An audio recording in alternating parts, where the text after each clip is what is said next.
chika, chika matika. Umiteka, may chismis sa bilang sama ka.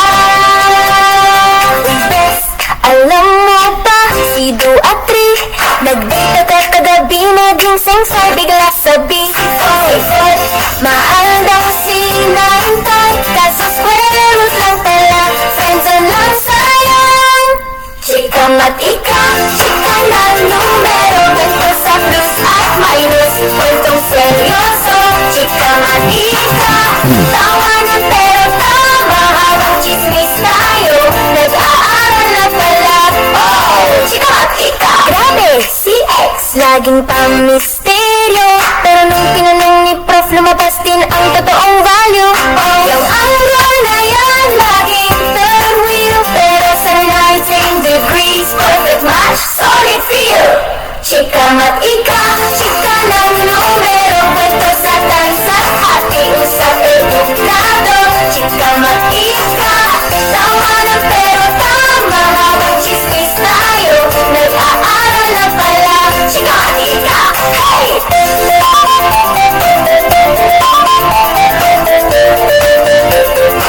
Chika matika, hey! Hoy mga kachika! Ayan, kumusta ang buhay-buhay natin dyan? Ayan, nandito na naman po ang inyong paboritong tagapagturo para sa isa na namang sesyon o isang episode ng tayo nasa episode 2 na ng ating Chika Matika. Ayan po, huwag niyong kalimutang i-like us on Facebook. Meron na tayong Facebook page. Ang pangalan ay Chika Matika. Yan. At syempre sa YouTube din po, yan ay Chika Matika. Please subscribe sa ating YouTube channel and don't forget to like us on Facebook. Ayan. Kumusta naman kayo? Alam nyo? Hindi pa. Parang pag-ibig lang ang math.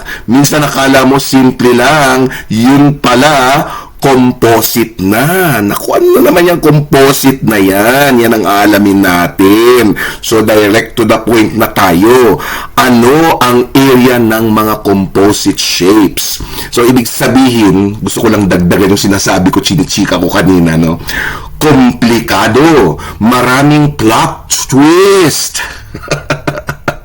At ay maraming pinagsama-samang chika at kwento, no? Pero wag ho tayo mag-alala kasi hihimayin natin yan. Ano yan? Isda.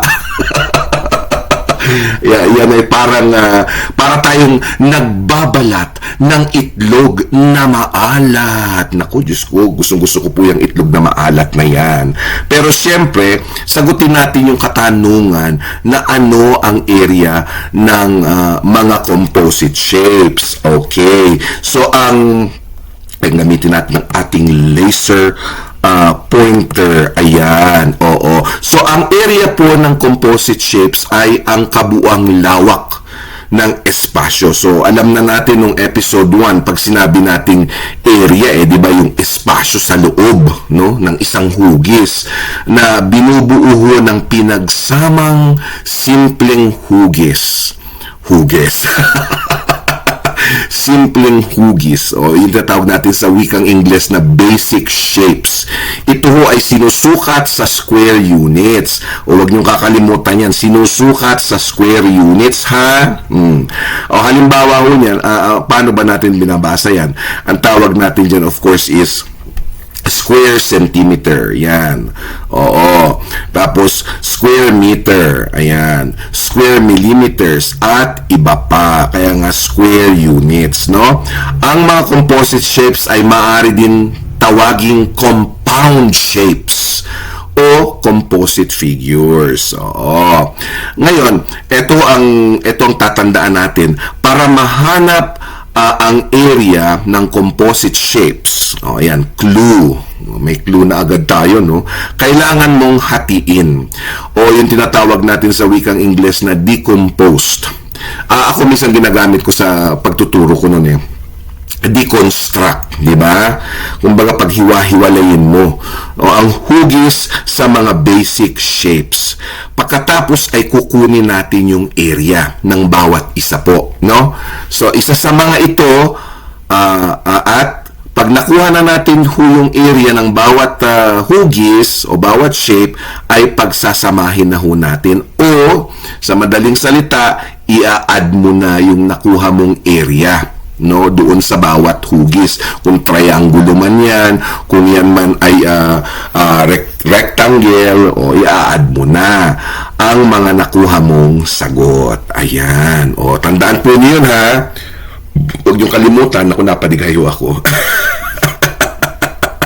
Ayan, hihigop na naman tayo ng mainit na kape na naririto sa aking mesa. Naku, Diyos ko, napakasarap po. Ayan. O, ayan. Sige, dako na tayo sa susunod na slide. Kapag ho tayo ay kapag ang ating pinag-aaralan ho ay composite figures, kailangan alam natin yung mga basic ingredients. Ano ba yan? Cooking show? Ay, hindi po.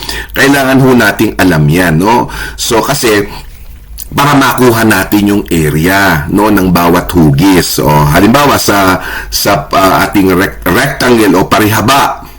Oo, so ang formula po para makuha natin ang area is length times width. O, tandaan po natin 'yan.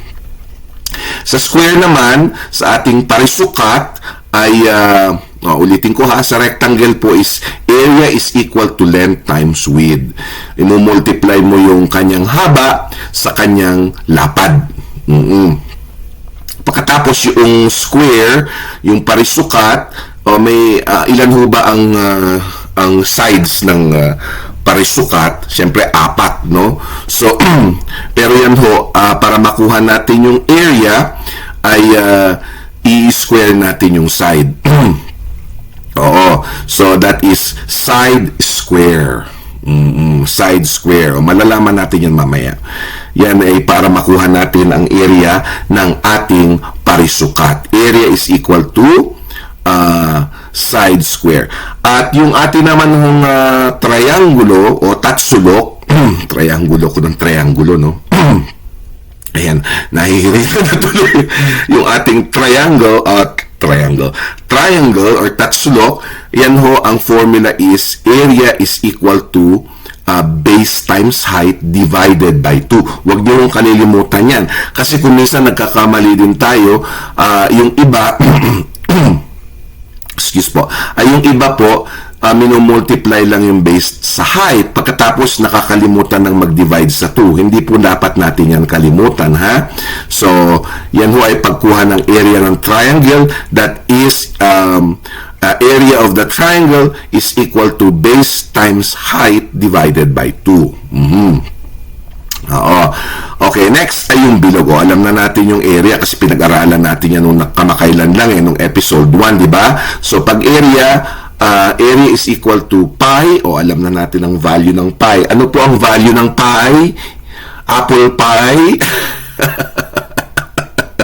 Hindi ho. Ang value ng pi is approximately estimated po na 3.14. Nakaraan sabi ko 3.114. Mali.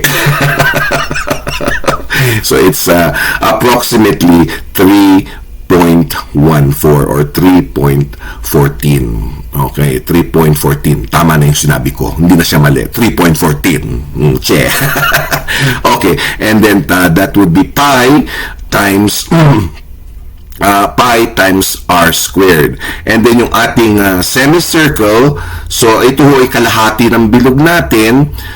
Halos the same lang rin sa ating bilog or circle, pero magdi-divide tayo sa 2. So area is equal to pi times r squared, pi times r squared divided by 2, kasi nga kalahati, no? Now, ano yung dalawang paraan? Meron ho akong i-share sa inyo na estratehiya para para madali nating makuha yung area total area ng ating mga composite figures. Addition o pagsasama. Tayo yung nag-a-add, di ba? So, kapag pinagdikit ang dalawa o higit pang shapes. So, kasi usually pag composite figures po, maraming shapes yan eh. Excuse po. And humigop na naman tayo ng kape. So, mabalik ako sa sinasabi ko, kapag pinagdikit ang dalawa o higit pang shapes. Oo. So, ang pinaka-formula natin, para makuha natin yung total area, syempre kailangan natin kunin yung area kung yan man po ay triangle, kunin natin yung area ng triangle. So, that will be our area 1. And then, area 2, kung siya po ay square or rectangle, kukunin natin yung area. No? Tapos, i-add natin. And then, meron din tayo yung subtraction. Pagbabawas. Kapag may butas, no? O may tinanggal na parte. O yan, tuturo ko mamaya yan. Total area ay equal po doon sa malaking shape. No? Sa malaking shape minus doon sa maliit na shape. Ayan. O yan, sige. Dako na tayo. Pero bago yan, siguro magkaroon muna tayo ng konting commercial break at sa ating pagbabalik ay pag-aaralan na natin at chichikahin natin ang pagkuha ng total area ng bawat hugis sa ating mga composite figures. So just tune in po. Huwag po kayong aalis mga kachika matika.